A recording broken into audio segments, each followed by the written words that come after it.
So welcome to this live stream. I'm going to be focused on the following. Just get it up quickly. The agenda for today is we're going to be focusing on my M.U.S.E philosophy, or it's more like, yes, I'd say it's more of a philosophy and principles, meaning that you can apply it in 3 years time, 5 years time, and 7 years time, and it will still be just as relevant as well in terms of crafting really beautifully designed images with commercial intent. So I'm going to be going through that, and specifically the first letter, which is morphology. Then we're going to be diving into the 3 sub-layers as part of that. So that's what you see on the surface, the cultural layer, the cultural meaning behind it, and the associations, and then also the neural layer as well. So cognitively, how does it make a difference, or how does it make an impact? Then I'm going to be showing you an update of my tool. This is like a M.U.S.E Studio app now, so it's developed from what it was before, which was more of a prompting tool, and it's turned more into kind of an app with more features there. And we're going to be using that app to recreate, campaigns for Louis Vuitton and Nike primarily, and yeah, just seeing how far it gets us. Okay, so with that said, let's get into it. So morphology is all about like the structural faces, and I'm just going to get some examples up right now. Second. Okay, this is the first image that we're referencing, and this is from Louis Vuitton. Now, morphology is all about the face, the facial features, how they're arranged, and all of that. And then the surface layer, the first layer of part of that is like what we immediately notice in the image and how it makes us feel. So with this particular example, he's got quite a sharp jawline, okay, and it's quite like square. It's a square shaped face, and it's quite sharp with these features, and he's got a very serious expression as well. So you get immediately a feeling of like a domineering kind of personality, or a domineering type of image, right? And it's also seconded by his posture as well, the way that he's standing with 1 foot up and then 1 foot resting, okay, on the boat as well. I mean, both of his feet are in the boat, right? But his stance and his posture is very like, I've arrived, I've crossed this vastness of the ocean or sea behind me. I think that's Mount Fuji behind as well, and I've arrived at this destination unapologetically with the bag in his hand, and he's here. Okay, so that's what you get surface wise, and the morphology is of course like just his facial shape. Now, to go into that a little bit, I've got an image of Superman in front of me, and the reason is to illustrate this in effect, because this then goes into our second layer, which is cultural. Now, we can't imagine for a second that this Superman guy, would have like a rounded face, and he would have like 5 kilograms more of added body fat on him, or 10 kilograms more of added body fat. It just wouldn't be as impactful. Okay, it wouldn't be as impactful. It wouldn't sell as much. So when you go back to images that are shown on websites like Louis V, etc., they very much intentionally pick their AI models, because they tell a specific story for one, but then also they make us feel a certain way. Okay, so when we go here again and we notice on the surface that he's got a very strong jawline, this gives us a very serious impression. Like, I'm serious, I'm assured, I know what I'm doing, I'm here to conquer. And then the bag is like a proxy of a status symbol as well. So the bag does a lot of the heavy lifting, and the logo, the monogram print, does a lot of the heavy lifting with demonstrating his status. Okay, so that's an example there of the Louis V example. Now, we got another example here that I've tried to reference, and I'll get to my tool shortly, my studio app rather shortly. Here we've got a guy that's not got a conventional haircut, right? In terms of like, it's a buzz cut, sure, but it's dyed in a way that's not conventional, like blonde. And you get this immediate edge, you get this immediate edginess, this immediate edge type of feeling from this guy. And then really like a baggy kind of, I guess, cardigan jacket. I don't know exactly what he's wearing there, what material that is, but it's like a baggy fit, loose fitting, edgy. And then he's in the locker room as well. And notice how the image is not necessarily still exactly, because I know you could do that in cameras. You get this like vertical line or this horizontal line, so you can line it up correctly. So slightly off center, and that it's like more of a raw feeling. That's what that transmits, at least surface wise for me.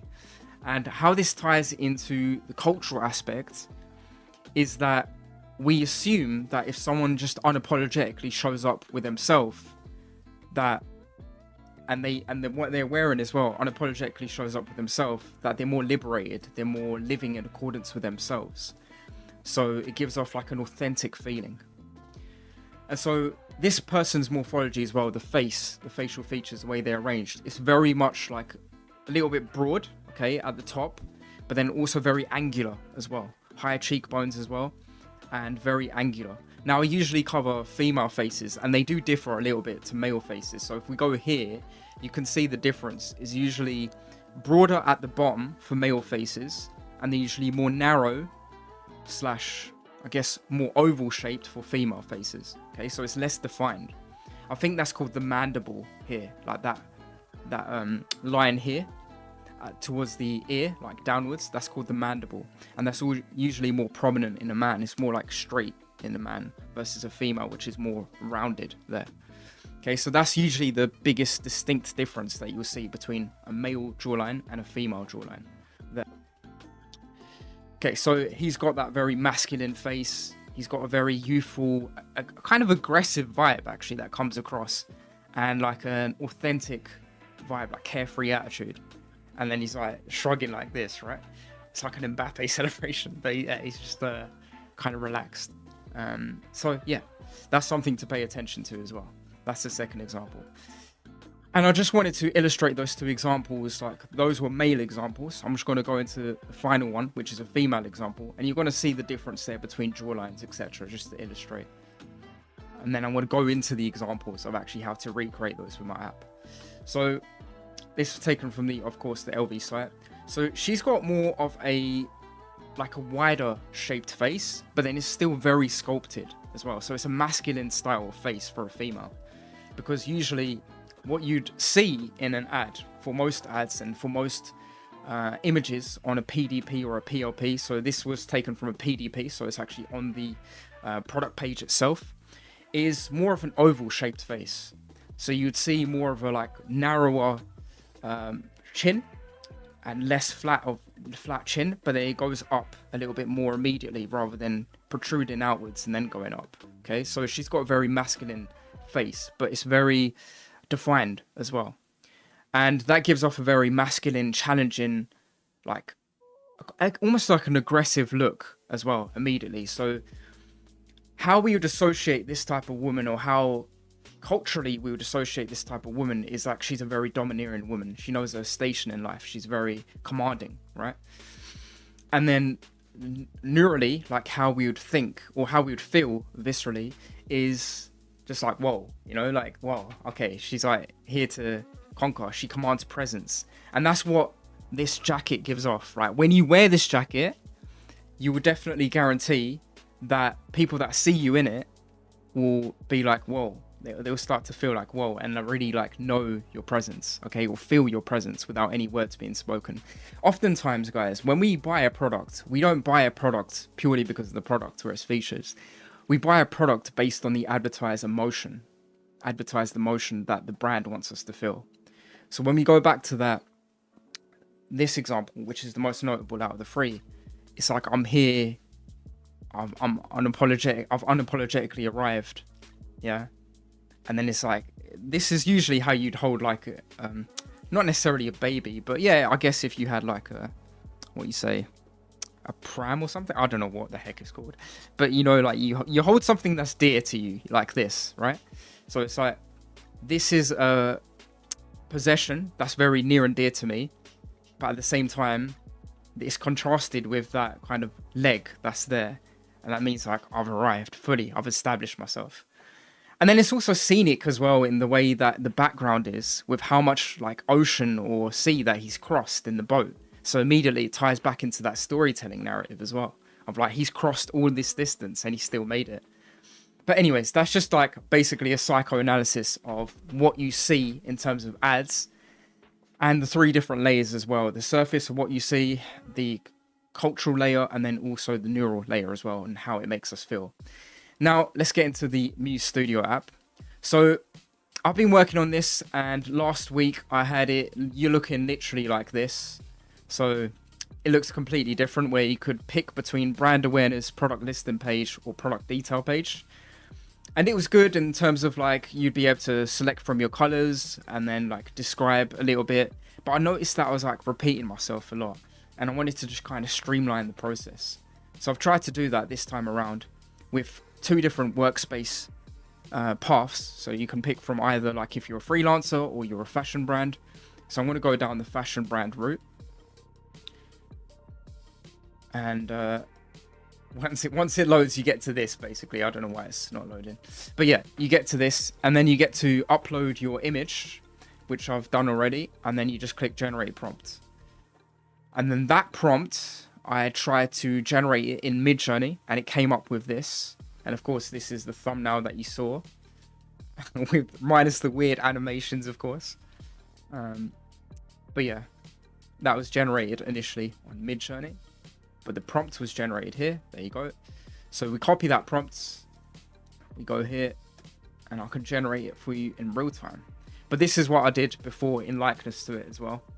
So these kinds of images, although it didn't quite capture the posture, I am working on that. I'm trying to get the posture a lot better and a lot more accurate compared to the reference images. But yeah, I think it's kind of passable. I'd say it's like 37 or 40% of the way there. Yeah. Okay, let's go up, see what's come back.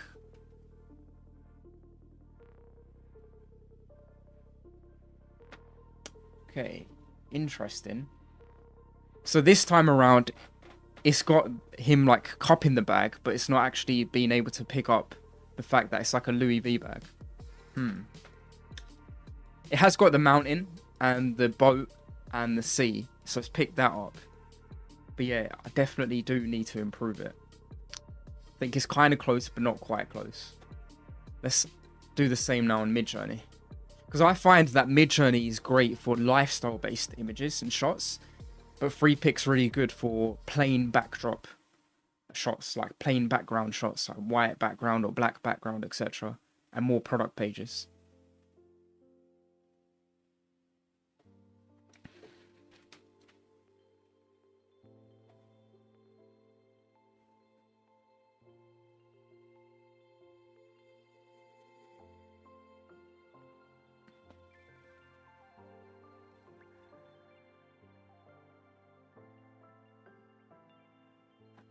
May have to try it a few more times.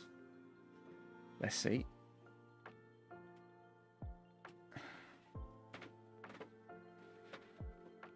You can also save the prompts as well if you want to. That's completely fine.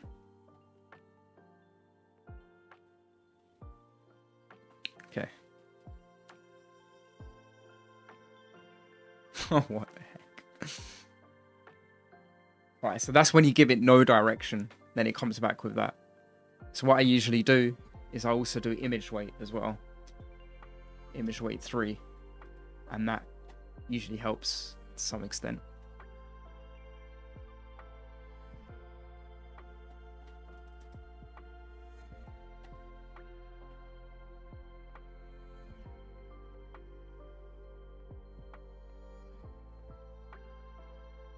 Okay, let's try advanced mode now.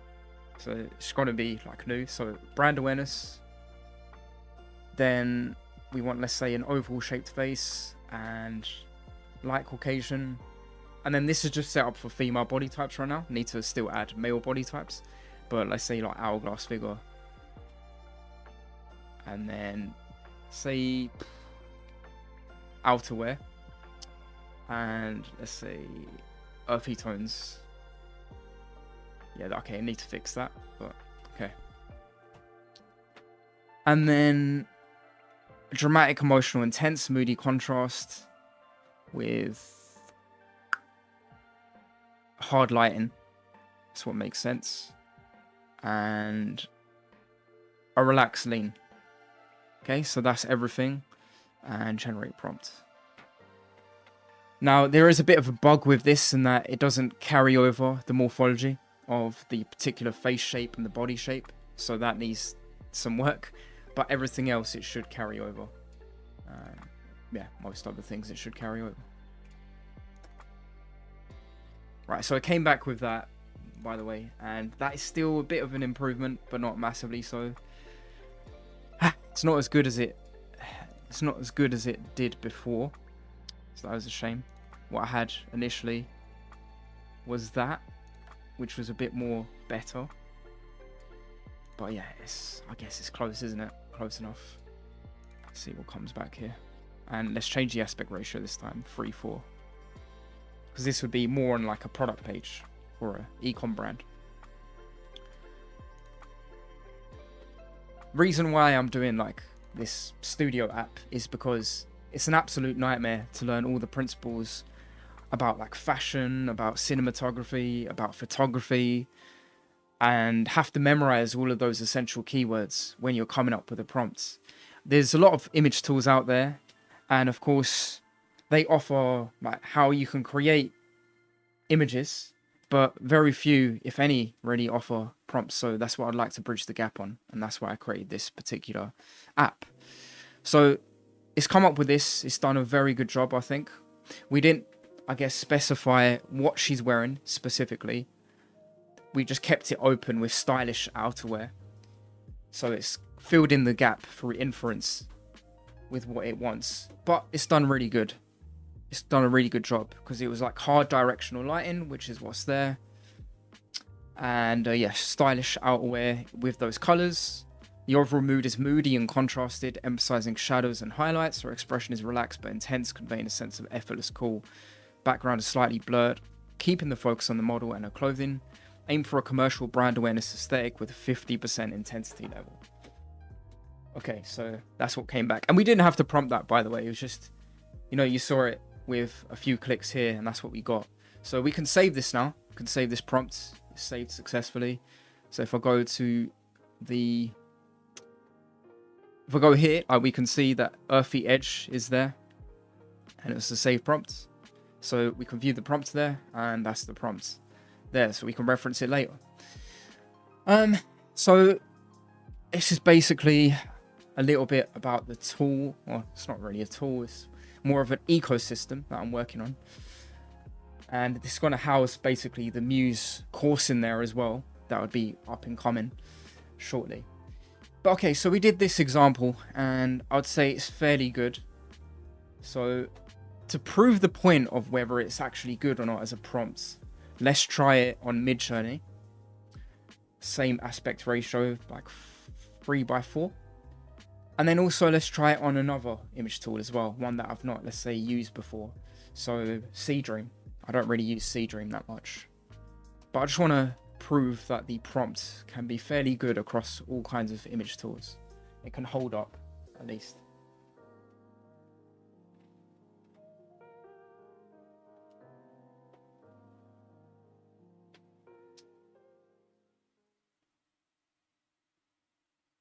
Okay, this is a lot more different.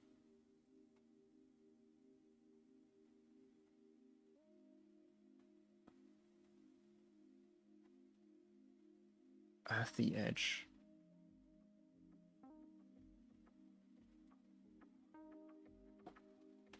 Just gonna try and see the colors again that it was using. Okay, so there's that brown type of color. Okay.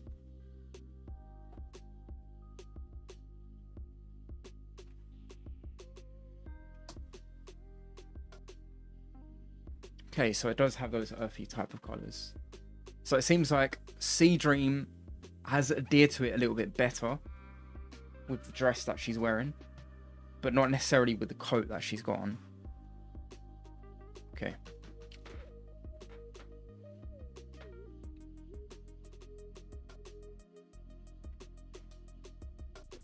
And yeah, Mid-Journey doesn't do a good job. Oh, Mid-Journey. So what I like to do is to enhance the detail in Mid-Journey, use a little bit of EXP. So this was like a feature that was introduced, basically a shorthand for experimental in Mid-Journey version 7. So it should yield some better results compared to just having no EXP on. So let's see what happens there. Also put in a little bit of stylize typically to change it up and see what happens.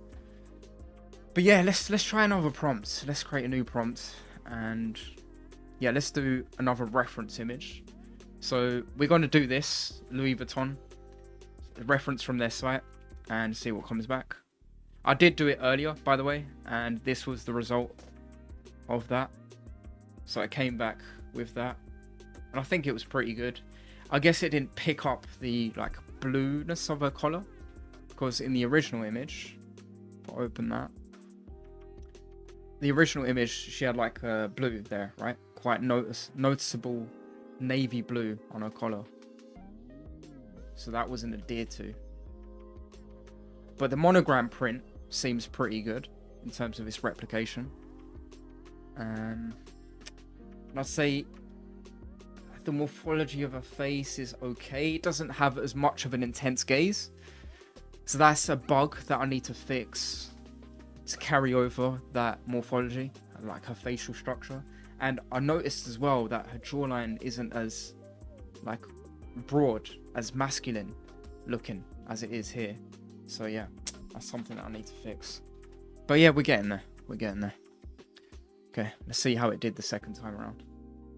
If it even did that. Stick.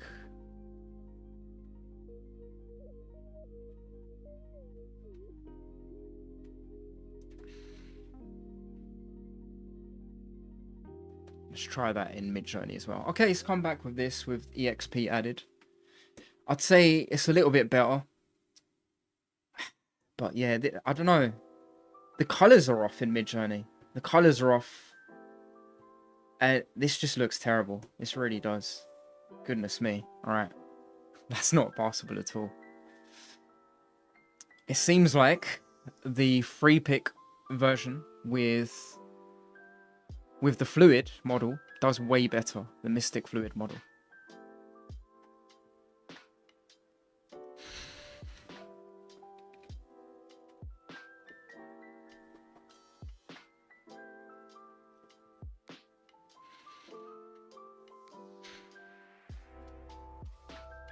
Okay, that's better. That is okay. So let's come up with the blue. So I guess I'll need to just change the direction of her. So this is when I would use Kling. So I'd use like Kling 2.1 Max or Seedring 1.0 Pro is pretty good from what I've heard, although I've not used it myself yet. So this was the reference image, and using my Studio app, I was able to recreate pretty much this. So the only thing you do is you, of course, just turn her from the side, maybe do some color correction there of her collar, and then it would pretty much be the same, right? Pretty much be the same. I'd say it's like, her eyes are a little bit more open, so it's a bit annoying me. And she's got some eye bags as well, noticeable. I'd say it's like 60 to 65% close. But yeah.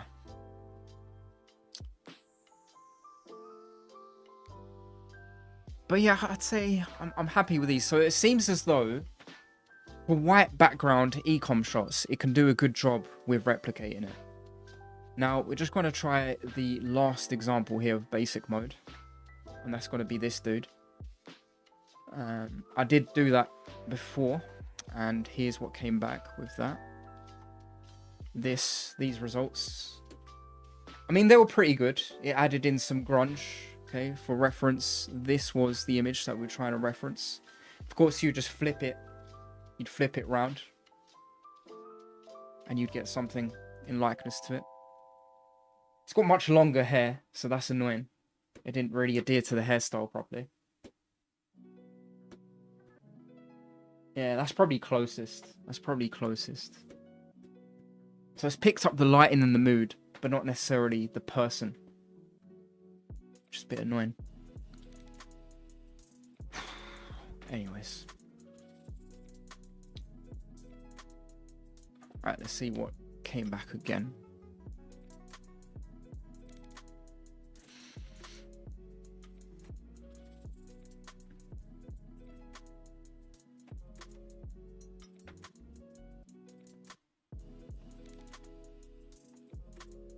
All right, this looks like woeful. This looks absolutely woeful. Like it's completely changed the nationality of the woman. Wow, what the heck, man? So that's really fascinating. You just copy and paste the same prompt, right, in two different image models, and you get completely different results. I didn't change anything about that prompt. In FreePic, I didn't change anything about the prompt, and it came out literally with 65 to 70% likeness of this particular image. Okay, but then when I did the same prompt in Midjourney, changing the nationality of the person, the monogram print of the LV, completely all over the place. This is version 7 as well, the latest version, right? Insane. Absolutely mad. Anyways. Yeah, it's annoying. Okay. Come back with that. Okay, so this is similar, but it's not really. Not really. So I think I'm getting about 60% close. Probably 55 to 60% close. But yeah, does need some work. Does need some work. If you are interested in this tool, just feel free to either say M.U.S.E in the live chat or comment M.U.S.E down below in this video. And if I get enough, I'll open up a waitlist as well so you can get access to it as well. But yeah, that's pretty much everything that we've covered today in the live stream. Thanks to those that have tuned in. And yeah, hope to see you again soon. I've been Vay, and until next time, peace.